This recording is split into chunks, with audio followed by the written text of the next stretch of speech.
20,000 बच्चे हैं, हमें अभी ये भी नहीं पता कि कितने बच्चे बंकर्स में हैं, कीव में कितने बच्चे बंकर्स में हैं, क्योंकि वहाँ पर सिचुएशन ऐसी है। कीव में हमारे रीजन्स में ब्लास्ट नहीं है, कीव और खार्किव एरियाज को उन्होंने पूरा ब्लास्ट कर रखा है। वहाँ पर बच्चे बंकर्स में, हॉस्टल्स में, जहाँ उनको जगह मिल रही है वो वहाँ पर रह रहे हैं। 20,000 सिर्फ बताया है, पर ये नहीं पता कि कितने हैं, क्योंकि हमारे खुद 700 to 800 हैं वहाँ पर जो फंसे हुए हैं। यूक्रेन और रूस के बीच जंग का क्या हालात है, ये वहां से लौट रहे भारतीय बता रही हैं। यूक्रेन में MBBS की पढ़ाई कर रही वंशिका पंडित सुरक्षित घर पहुंची हैं, जिसके लिए उन्होंने और उनके परिवार ने केंद्र सरकार का धन्यवाद किया है और बाकी बचे भारतीयों को जल्द वापस लाने की अपील की है, क्योंकि यूक्रेन में हालात आए दिन बद से बदतर होते जा रहे हैं। पहले तो यूक्रेन से लौटने पर वंशिका पंडित ने मीडिया के कैमरे पर क्या कुछ कहा, चलिए वो आपको सुनाते हैं। मैं चेरनोबित्सी रीजन में पढ़ाई कर रही थी और मेरा 4th ईयर चल रहा था। एंड मैं भी हम बहुत डरे हुए थे, क्योंकि हमें भी नहीं पता था कि क्लासेस ऑनलाइन होंगी या ऑफलाइन होंगी, क्योंकि पहले हमें ये बताया गया था कि आपकी जो क्लासेस हैं वो 25th तक ऑनलाइन भी हो सकती हैं या ऑफलाइन भी हो सकती हैं।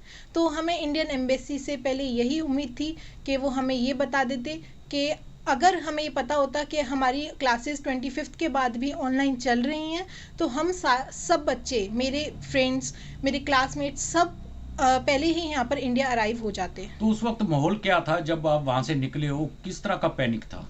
पैनिक सब बच्चों में था, सब बच्चे बहुत डरे हुए थे, क्योंकि हमें नहीं पता था। हमें पता चल रहा था कि कीव और खार्किव रीजन्स में army tanks and army soldiers आ चुके हैं, और हमें बहुत डर था कि कहीं वो हमारी रोड पर या कोई वो बॉम्ब ब्लास्ट नहीं कर दें, क्योंकि हमें पता चला था कि एयरपोर्ट्स भी डिस्ट्रॉय हो चुके थे वहाँ के, और सारे एयरपोर्ट्स सब डिस्ट्रॉय हो चुका था। सिर्फ चेरनोबित्सी रीजन का जो एयरपोर्ट था वो अंडर डेवलपमेंट था, इसीलिए वहाँ पर कोई हार्म उन्होंने नहीं किया था। किस कंट्री से आपने फ्लाई किया?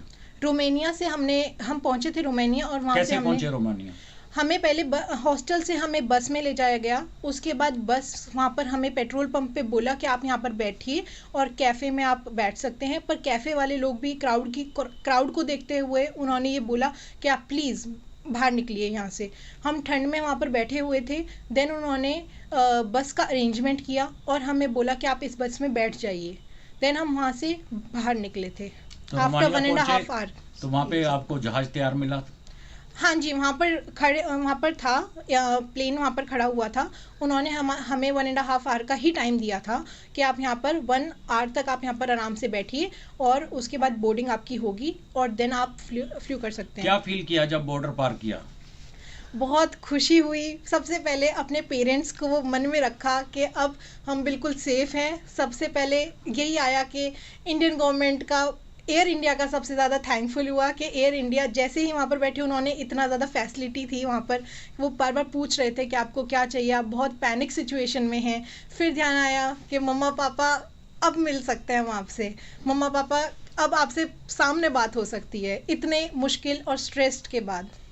तो बाकी आपके जो साथी थे स्टूडेंट्स, और कितने स्टूडेंट्स वहाँ पे होंगे फंसे हुए?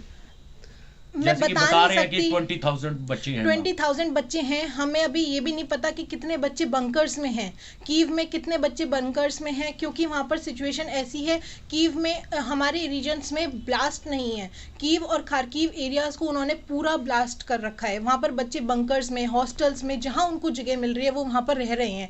20,000 सिर्फ बताया है, पर ये नहीं पता कि कितने हैं, क्योंकि हमारे खुद 700 to 800 हैं वहाँ पर जो फंसे हुए हैं। तो मैं बस इंडियन गवर्नमेंट से ये बोलना चाहती हूँ कि जितने बच्चे निकले हैं, बहुत बच्चे फंसे हुए हैं। तो कई बच्चों से आपकी अभी भी बात हुई है जो बच्चे वहाँ पर अभी भी फंसे? मेरे करंटली फ्रेंड्स हैं जो आज की, जिनको बोला था लिस्ट के अकॉर्डिंग कि आज आप वहाँ से निकलिए, बस आपको लेने आएंगी, पर वहाँ से जो बच्चे थे वो निकले हैं और वो बॉर्डर पे स्टक हुए पड़े हैं। इंडियन गवर्नमेंट को भी अंदर नहीं आने दिया जा रहा बॉर्डर से। वो परेशान हैं, वो बोल रहे हैं कि हम 3.5 किलोमीटर भी चलने के लिए तैयार हैं, पर किसी भी तरह हमें रोमानिया बॉर्डर को क्रॉस करवाया जाए कि बेटा आए हो, सबसे पहले आने के बाद अपनी धरती माँ को जय करना, इंडियन गवर्नमेंट को थैंक करना, जिस एयर इंडिया ने आपको भेजा है उसको थैंक करना। वो इतने इमोशनल हो गए उस टाइम का, फीलिंग्स नहीं बता पा रही मैं कि कितनी ज़्यादा इमोशनल फीलिंग थी उस टाइम। हमारी तरफ से आपको बहुत बहुत शुभकामनाएं, आप वापस अपने परिवार में आई, और हम चाहेंगे कि बाकी बच्चे भी इसी तरह जैसे आप आई हो वैसे अपने पेरेंट्स के पास पहुंचे। आपकी चैनल को भी सो मच थैंक यू कि आपकी वजह से मैं अपने व्यूज बता पा रही हूँ कि, और उन बच्चों की भी आपके चैनल के बिहाफ पर हेल्प हो रही है कि आप बताओगे कि कितने बच्चे अभी तक फंसे हुए हैं और कितने बच्चों को अभी तक निकालना है। वहीं वंशिका पंडित के सुरक्षित घर लौट आने पर वंशिका के माता पिता का क्या कुछ कहना है वो भी आप सुनिए। यूक्रेन में MBBS कर रही थी, इसका 4th ईयर था और इससे पहले बड़ी शांति से वहाँ रहती थी, लेकिन अब जब से ये अटैक हुआ है और हमें पता पड़ा कि यूक्रेन और रशिया का आपस में लड़ाई हो गई है, तो मैंने बेटी को बताया कि बेटी ऐसे ऐसे वहाँ तो अटैक हो गया है। बेटी कहने पापा हमें तो कुछ नहीं पता, पर मैंने कहा तुम हॉस्टल में बड़े आराम से रहो, ऐसी कोई बात नहीं है। इंडियन गवर्नमेंट और मोदी जी जो हमारे प्राइम मिनिस्टर हैं आपकी ज़रूर सेवा करेंगे और तुम्हें बड़े शांतिपूर्वक तुमको निकाल के लाएंगे।